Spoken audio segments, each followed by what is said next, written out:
अस्सलामुअलैकुम वरहमतुल्लाहि वबरकातुहू। प्यारे इस्लामी भाइयों और बहनों, आज की वीडियो में हम जिक्र करेंगे औलिया इकराम के सरदार यानी हज़रत शेख अब्दुल कादिर जीलानी रहमतुल्लाह अलैह के कुछ अजीम करामातों के, जो अहले सुन्नत के मुअत्तबर किताबों में मज़कूर हैं। जैसे कि आप कौन सी हिजरी में पैदा हुए, कौन सी सन में पैदा हुए और आपकी कितनी करामातें थीं और आपने इस दुनिया में रहकर क्या इंसानों को सीख दी।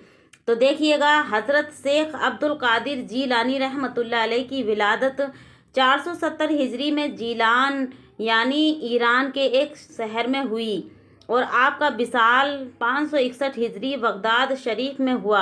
आपको महिउद्दीन और गौसुल आजम के लक़ब से लक़ब अता हुआ। प्यारे इस्लामी भाइयों और बहनों, आज हम गौसे आजम की अजमत और शान के बारे में जानने जा रहे हैं। नंबर 1, आप पहले नंबर पर आपकी खिदमत में मैं रख रही हूँ खाने में बरकत। एक मर्तबा आपकी मुरीद के लिए खाने की कमी हो गई। आपने अल्लाह का नाम लिया तो खाना इतना बढ़ गया कि सब ने पेट भरकर खाया और खाना बाकी बच भी गया। हवाला बाहिजातुल असरार सफ़ा नंबर 126 पर। अब देखिएगा प्यारे इस्लामी भाइयों, एक दफ़ा हज़रत गौसे आजम दरिया को किस तरह पार कर गए। बहुत मशहूर करामात है कि आप एक मर्तबा दरिया दजला पर बग़ैर कश्ती के चलकर पार हो गए। आपके साथ कई मुरीद भी थे जिन्होंने अपनी आँखों से ये मंजर देखा था। हवाला कलाइदे जवाहर सफ़ा नंबर 78 पर यह हवाला मौजूद है। ज़मीन की खबर देना यानी आप रोशन ज़मीर थे। अल्लाह तबारक व तआला ने उनको इतनी शान अता की थी और इतनी मर्तबे अता किए थे कि अल्लाह की कुदरत से, अल्लाह की शान से वो खुद रोशन ज़मीर थे, यानी ज़मीन के अंदर का भी देख लिया करते थे। एक शख्स आपकी खिदमत में आया और कहा कि मेरा बेटा गुम हो गया है। आपने आंखें बंद की और फरमाया, तेरा बेटा फला जगह पर है, जाकर ले आ। जब वो शख्स गया तो बेटा बिल्कुल उसी जगह पर मिल गया। प्यारे इस्लामी भाइयों और बहनों, ये दीनी बातें हैं और ये जो है कोई किस्से कहानी नहीं बल्कि ये हकीकत है। दीन की हिफाजत। जब बगदाद में दीन पर सख्त फितना आया और लोग परेशान करने लगे तो आप मिंबर पर खड़े होकर फरमाया, यानी आपने मिंबर पर खड़े होकर फरमाया, मेरा ये पाँव हर वली की गर्दन पर है। दुनिया भर के औलिया ने रूहानी तौर पर इस बात की तस्दीक की। प्यारे इस्लामी भाइयों, ये बहुत अहम बातें हैं। नंबर 5, बीमारी का शिफा पाना। एक नाबीना शख्स आपके पास आया, आपने दुआ फरमाई तो वो शख्स फ़ौरन बीना हो गया। बगदाद और उस अतराफ़ के लोग उस वाक़ये के गवाह बन गए। और प्यारे इस्लामी भाइयों, ये बहुत अहम बातें हैं।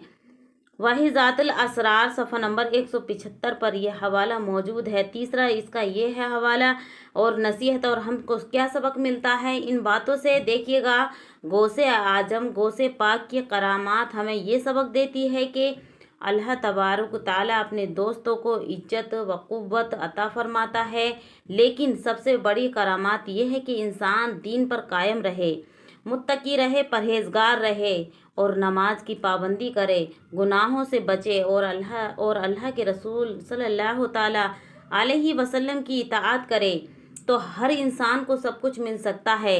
एक दफ़ा हज़रत गौसे आजम खुद एक दफ़ा हज़रत गौसे आजम रदी अल्लाह ताला अन्हु ने फरमाया करते थे, सबसे बड़ी करामात तकवा है और गुनाहों से बचना है।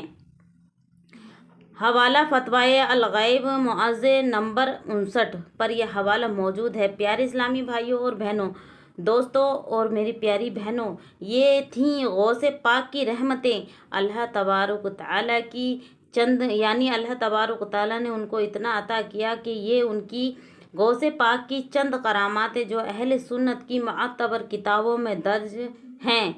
अगर आप मज़ीद करामात सुनना चाहते हैं तो कमेंट बॉक्स में ज़रूर बताएं। अल्लाह हमें अपने औलिया इकराम की मोहब्बत और उनके नक्शे कदम पर चलने की तौफीक अता फरमाए। प्यारे इस्लामी भाइयों और बहनों, गौसे आजम का बहुत बड़ा मर्तबा है। वो आम इंसान की तरह नहीं थे, बल्कि अल्लाह तबारक व तआला ने उनको शान और मर्तबा इतना अता किया, वो शौकत अता की कि आप आंखें बंद कर कर भी सब कुछ देख लिया करते थे। जैसे कि ज़मीन के बाहर देखा करते थे, वैसे ही ज़मीन के अंदर तक देख लिया करते थे। इसलिए उनको ये लक़ब मिला रोशन ज़मीर। प्यारे इस्लामी भाइयों, गौसे आजम के बहुत सारे वाक़यात हैं और वो सारे सच्चे हैं। बहुत सारी कहानियाँ हैं, वो सारी सच्ची हैं, ये कोई मनगढ़ंत कहानी नहीं है। हज़रत गौसे आजम ने बहुत सारे लोगों की मदद की और कुछ को अल्लाह के हुक्म से ज़िंदा भी कर दिया और कुछ को अल्लाह तबारक व तआला के हुक्म से बीना भी अता हुई, यानी उनकी करामातें थीं। और प्यारे इस्लामी भाइयों और बहनों, गौसे आजम का अब ये महीना चल रहा है, इसमें आप फातह ख्वानी कराएं, गौसे आजम से अपने उनके बरकत से, उनके सदक़े में, अल्लाह के रसूल के सदक़े में दुआएं मांगें, इंशाअल्लाह तबारक व तआला कबूल हों, मकबूल हों। प्यारे इस्लामी भाइयों और बहनों, जैसे कि हम अल्लाह के नबी सल्लल्लाहु ताला अलैहि वसल्लम से मोहब्बत करते हैं, उसी तरह उनके आल से भी हम मोहब्बत करते हैं। तो हमको चाहिए कि इनसे मोहब्बत कायम रखें और मोहब्बत का ज़रिया ये है कि उनके नाम पर फातह ख़्वानी करें और खाना खिलाएं, दुरूद पाक पढ़ें, उनको सवाब पहुँचाएँ। ये बहुत बड़ा तरीक़ा है, बहुत अच्छा तरीक़ा है उन तक जाने का, उनके करीब आने का और उनके सफ़ात में शामिल होने का। यानी उनके वो कल हमें यानी कल हम क़यामत के दिन जब रुस्वा होंगे तो अल्लाह के नबी हमारे साथ होंगे और ऐसे ऐसे वली जो अल्लाह के रसूल सल्लल्लाहु अलैहि वसल्लम की आल से गुजरे हैं, उनके मर्तबों की बरकत से अल्लाह तबारक व तआला हमको हमारे गुनाहों से माफ़ फरमाएगा। प्यारे इस्लामी भाइयों और बहनों, ये थी गौसे आजम की वो बातें जो सच थीं, दर हकीकत थीं और ये हदीसों में मौजूद हैं। अल्लाह आपका मेरा हामी और नासिर हो। अस्सलामु अलैकुम व रहमतुल्लाहि व बरकातुहू।